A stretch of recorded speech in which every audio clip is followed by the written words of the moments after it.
महाराष्ट्रामध्ये भोंदूगिरी फोफावते असं संजय राऊतांनी म्हटलं तर भोंदूबाबाच्या दरबारामध्ये जाणाऱ्या मंत्र्यांना सह आरोपी करण्याची मागणी आता राऊतांनी केली। भोंदूगिरीला वाव देणाऱ्या मंत्र्यांवर कारवाई करा असं राऊतांनी म्हटलंय।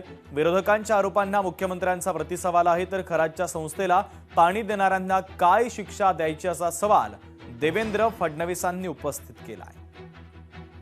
वेळेला जर या महाराष्ट्रामध्ये अशी भोंदूगिरी बुवाबाजी फोफावत असेल आणि त्यात आमचे सत्ताधारी सहभागी होत असतील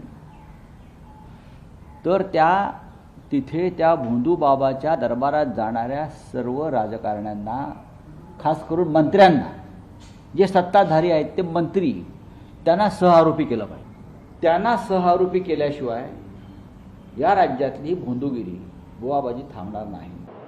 मी पुन्हा प्रश्न विचारतो तुम्हाला की ते तर ठीक आहे, कोणी कुठे भेटलं, कोणासोबत फोटो आहे, काय आहे, या तर गोष्टी असतात, कोणी कोणासोबत फोटो असू शकतो, पण ज्यांनी मंत्रिमंडळाची विशेष बैठक बोलवून 40 किलोमीटर दुरून त्यांना पाणी दिलं त्यांना काय शिक्षा द्यायची?